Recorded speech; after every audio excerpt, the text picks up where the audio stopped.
I'm back. We had a fun time with our kids and grandkids, and it was great. And I am ready to jump back into where we left off in First Timothy chapter 5. After all that talk about the dynamics of family and coping with those dynamics, we're ready for verse 9 now.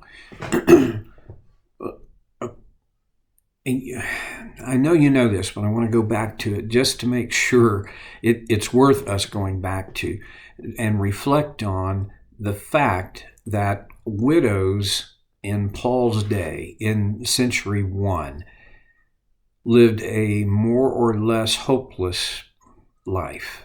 Unless their family took care of them, there was no safety net. And the issue of the needs of widows was today, widows still have needs. And there needs to be this family kind of caring for. But there is a much different kind of safety net, financial, social, the whole package, because it just was non-existent in Paul's day. So you recall that early in the narrative of Acts, one of the first issues that arose was that the Grecian widows weren't getting appropriate care or as much care as the Hebrew widows.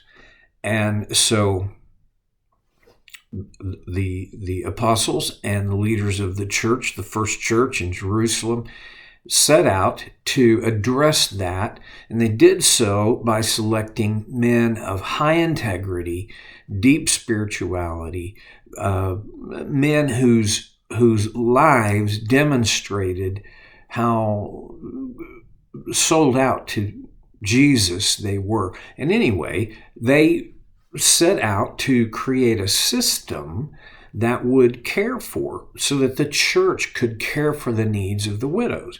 Now, Paul, I don't know, this could have been 30 years later, writing to Timothy, addresses the issue of the needs of widows. And in verse 9, he says, "No widow may be put on the list of widows unless she is over 60. Okay, that's we gotta again, we gotta think historically. 60 in Paul's day was old. Now today, 60 is not old. I remember when I was a kid, we had men and women in our church who were 60, and I thought these people were really, really old. Today, I look at 60-year-olds and go, they're young. They're younger than me. But a widow in Paul's day who was 60 years old they were elderly, in pretty much all the negative ways that I or you would think of as elderly. So widows, they have to be over 60. How much over? That's not the point. The point is, younger widows their first best option would have been to remarry. Sounds very sterile for me to say that, but that was their best first option. So, all right. The second thing, has been faithful to her husband. And that, to me, that makes sense. So if a widow had not been faithful to her husband, it's hard for me to imagine how. Well, first of all, that's by God's command. faithfulness in marriage. Duh. The second is, we're not talking about widows who had pushed forward and moved on in their life because they no longer had interest and love for their husband. No, we're talking about widows whose husband, to whom they had been faithful for their entire marriage, had died. And boy, you would hope, but hope is a good thing, to hope that the widows in the church would fit this category. But, reality is sometimes not. And then on to verse 10, and is well known for her good deeds. I think about what Jesus said in Matthew 5, what Matthew recorded.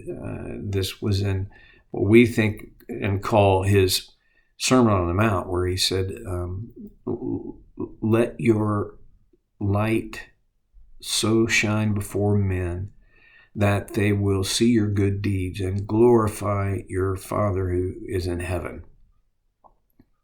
Well, that's kind of this widow that fits the profile of being on the list.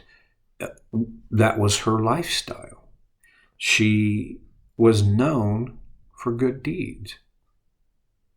Is there any real follower of Jesus who would want to be known for something different than good deeds? Yeah, there are. I find, and man, I'm throwing a rock.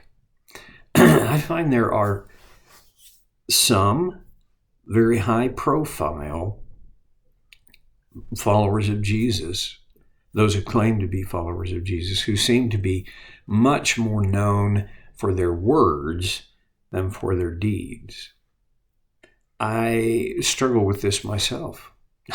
I would love it if I could just come up with the turn of a phrase, with the rephrasing of an old solid idea, so that when people read it or hear it, they would go, wow, that guy, jeepers.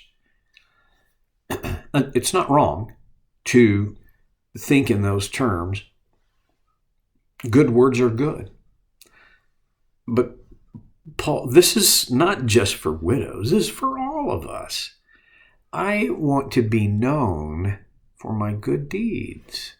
I want to be marked. I want people's memory to be marked by not just what I say, but what I do. Well, and then he gets specific. The kinds of things, here we go. They are well known for their good deeds, such as bringing up children. How do you know how well someone has brought up children? Whew. Okay, there's two sides of this. When we were in the airport in Boise, getting ready to get on our plane to come back to Oklahoma City, a young family came into the seating area. 3 little boys. The oldest was maybe first grade age, 6 or 7 maybe. And then 2 preschool boys, 1 just a toddler. And they were just being boys. But oh my goodness, the dad, he just barked out commands. Get over here. Get away from that. Pick up your stuff. And he didn't even say stuff. And then I watched him and I kind of cringed because selfishly my first thought was, oh my gosh, Lord, don't let them sit near us on the plane. Because this littlest kid, he'd been up since before 5 in the morning, and he was already tired and cranky, and he wanted stuff, and then he didn't want stuff. And he was just being he was probably 3 at the most, but he was it wasn't a kid problem. It was a dad problem. There was this other part of me that wanted to be able to say, dude, gosh, let me help you.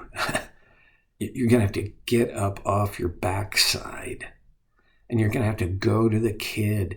And instead of barking out commands, you need to learn how to do what real discipline is, to train your child. He didn't. I'm pretty sure when I see this in clients, which I occasionally do, the reason is they had no model. I mean, that's how their dad was. That's how they were raised. Bringing up children. There are people. I think there are people who just kind of intuitively do well with that.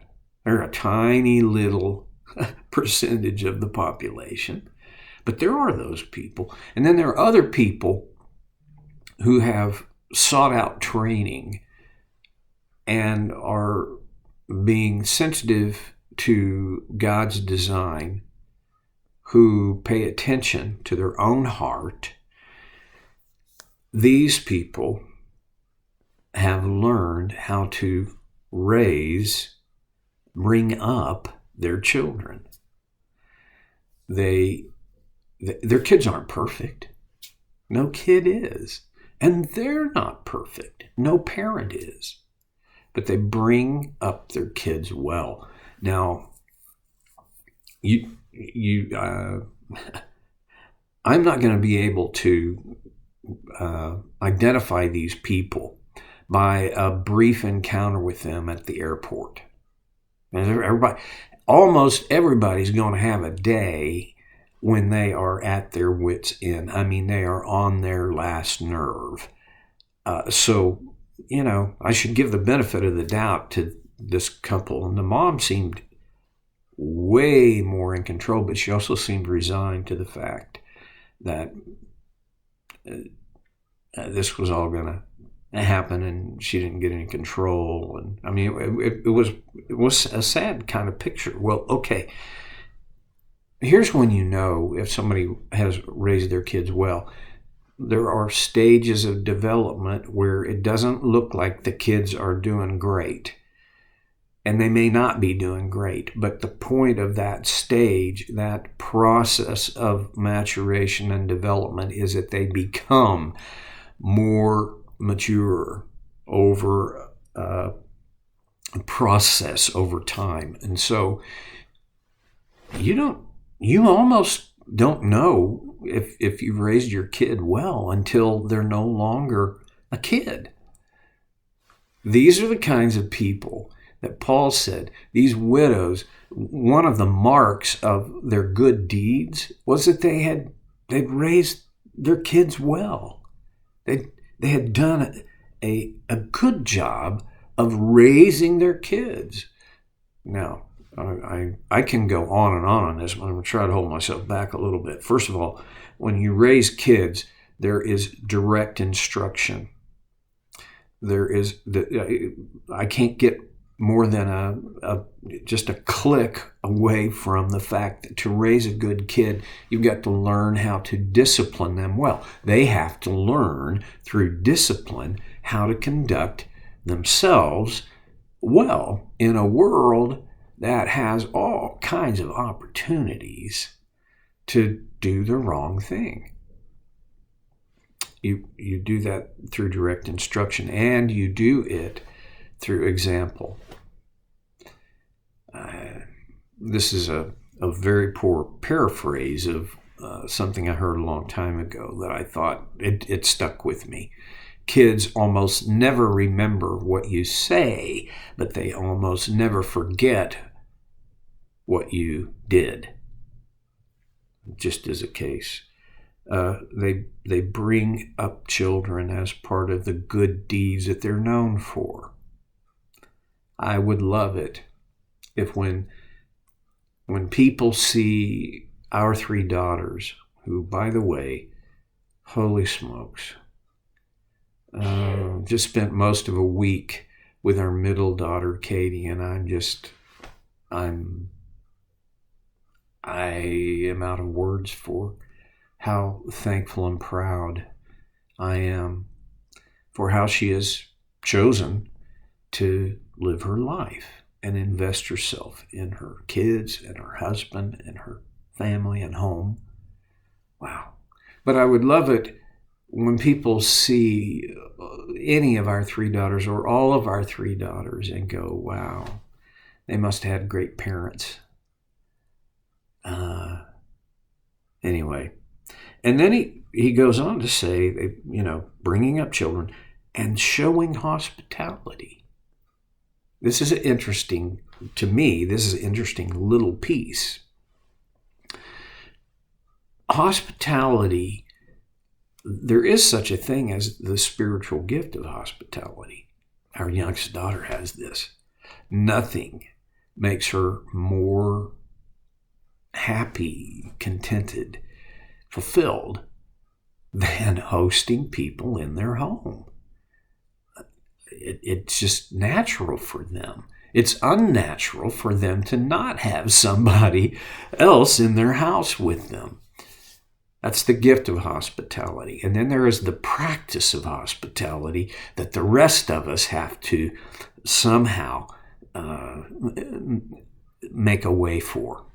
I've gone way, I haven't paid any attention to my time, and I've gone way over. I've got to come back to this next time on Soul Care with Stevie Boy.